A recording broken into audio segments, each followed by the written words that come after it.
A young boy's hand gently touches the glass, and instantly the crowd falls silent. From the shadows, a 400-pound silverback gorilla steps forward. His movements are slow, intentional, his eyes locked, right on the boy. Coco. He presses his leathery palm flat against the glass, right where the boy's hand is. Gasps ripple through the crowd. Parents instinctively pull their children closer, but the boy Leo, he doesn't move. His small hand remains there, steady and still, meeting the massive outline on the other side of the glass. His eyes search the gorilla's face, uncertain why. Suddenly, he feels calm. Coco doesn't move. Seconds pass. A minute, then two. Two keepers watch from the sides, puzzled. This isn't like Coco. Normally, he avoids people retreating into the cool corners of his enclosure. But now he's perfectly still, like a statue, his gaze frozen on this one child. Is he okay? A woman whispers nearby. Why isn't he moving? Leo's mother steps up gently. Come on, sweetheart. Let's keep walking. But Leo stays silent, transfixed, and so is Coco. Then something shifts. Coco lifts his other hand and taps the glass once, twice, 3 times. A slow, steady rhythm. Leo blinks, tilts his head just slightly. Then he smiles just a little. It feels familiar. Too familiar. From the observation deck, a senior keeper leans in. She narrows her eyes. That rhythm, that timing. She's seen it before. Suddenly, she's not just watching an exhibit. She's watching a memory come alive. Coco still doesn't blink, doesn't flinch. The crowd leans in closer, murmurs rising. The zookeepers exchange glances, uncertain. Something's off, one of them says, but not in a bad way. He's not acting aggressive. Look at his hands, Dr. Anya Sharma mutters. She's been at this zoo for 15 years.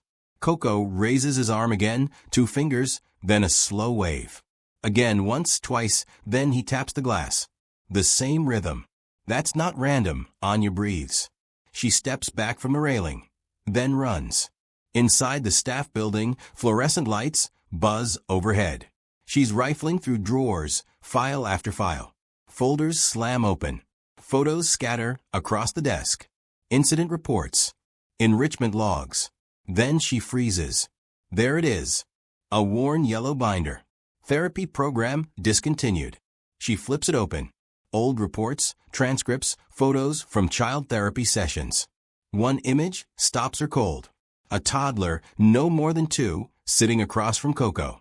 The child's tiny hand pressed to the glass, the silverback mirroring it, just like today. Her eyes fall to the name on the file, Leo Miller. Her heart skips. She checks the date 6 years ago. She stares at the picture, then out the window toward the enclosure. There he is. Same curly hair, same wide eyes, same quiet presence. And Coco still hasn't looked away. Anya whispers almost to herself, no, it can't be. But the signs, the gestures, they weren't random. They were part of the therapy program. Coco had been trained to interact with children dealing with trauma. Through slow, gentle signals, he formed real bonds over time with a small group of kids. Leo was one of them. Anya's hands shake as she clutches the binder and races back to the enclosure. She understands now. Coco isn't just reacting. He's remembering. And Leo, he may not recall any of it. But the gorilla never forgot. Anya reaches the edge of the crowd out of breath, the binder pressed to her chest. She kneels beside Leo. What's your name? She asks, voice trembling. The boy's mother turns, surprised. Leo, she says. Leo Miller. Anya's world tilts. She glances at the glass. Coco still hasn't moved. His hand stays pressed to Leo's. But now there's something deeper in his eyes. Recognition. Anya fumbles with her tablet, opens the scan file. A photo appears. Grainy, slightly faded, but unmistakable. A chubby-faced toddler sits on the floor, legs crossed in front of the very same glass.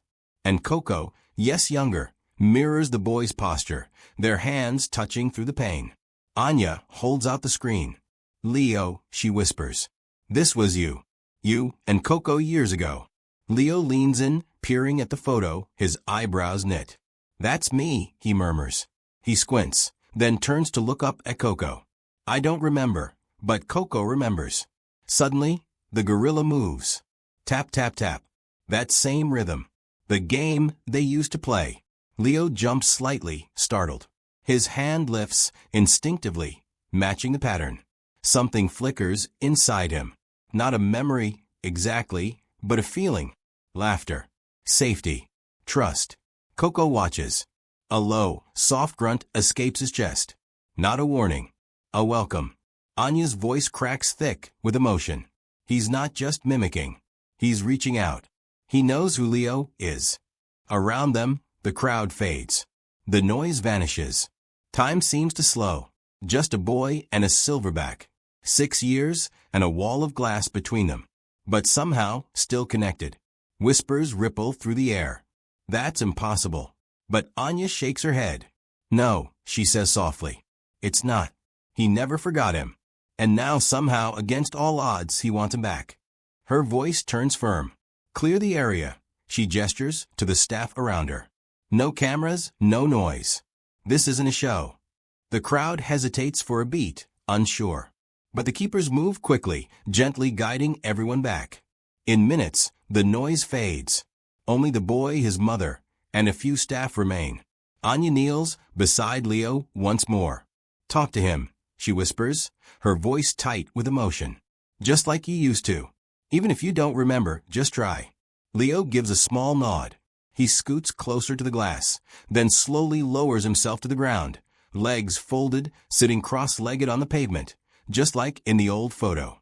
His little hands lift, palms facing forward, fingers waving gently side to side. On the other side, Coco mirrors the motion perfectly. A low, deep rumble vibrates from the silverback's chest. Not a growl, not a warning, but a hum, a sound of recognition, comfort. He begins to rock gently forward and back, the way he once did during those quiet therapy sessions. His way of soothing. Leo rocks too, matching his rhythm. Coco, he whispers softly. It's okay. I'm here now. Coco's eyes close for a moment. Just one. His massive frame loosens, his shoulders drop, and then his hand taps the glass. Once soft, steady. Leo taps back. The rhythm returns familiar, like a lullaby from a dream.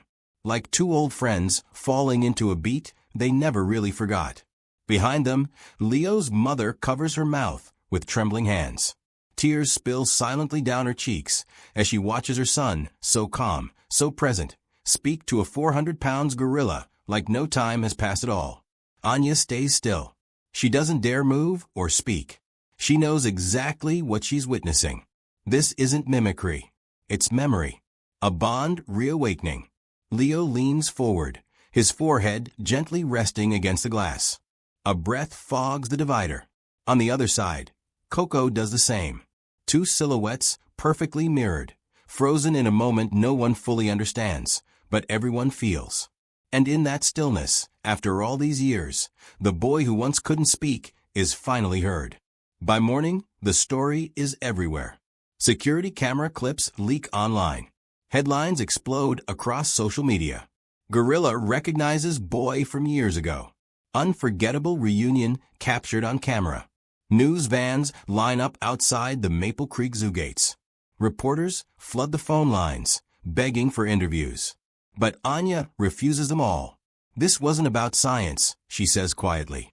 It was about love, the kind that doesn't fade. Back inside his enclosure, Coco goes back to his usual routines. But something's different now. He's calmer, softer. He spends more time by the glass, watching, waiting. Leo starts asking questions about the zoo, about the therapy sessions, about why he was ever there to begin with. His mom hesitates at first, but the moment has broken the dam. The truth spills out. She tells him everything. The trauma, the program, how for a long time, Coco was the only one who could reach him. Leo listens closely, eyes wide, heart open, taking it all in. He doesn't remember everything. But now he understands the weight behind that moment. The next week, Leo draws a picture. It's simple, just him and Coco sitting side by side, hands touching through the glass. He hands it to Anya and asks her to hang it in the staff office. I think he missed me, Leo says almost in a whisper. Anya smiles. I think he never stopped. the zoo sets up a new tradition. Once a month, they hold a special quiet hour just for Leo. No crowds, no distractions, just him and Coco on opposite sides of the glass. A friendship rekindled, a bond reborn, not just between boy and gorilla, but between mother and son too, rebuilding something once thought lost.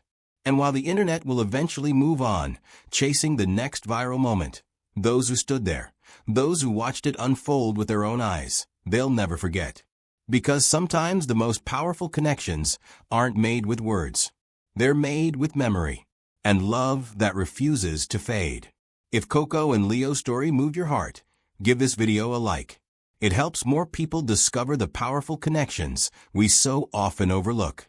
And if you haven't already, subscribe to Helping Hub for more real stories of resilience, healing, and the unexpected bonds that remind us we're never as different as we think. Thanks for watching. We'll see you in the next one.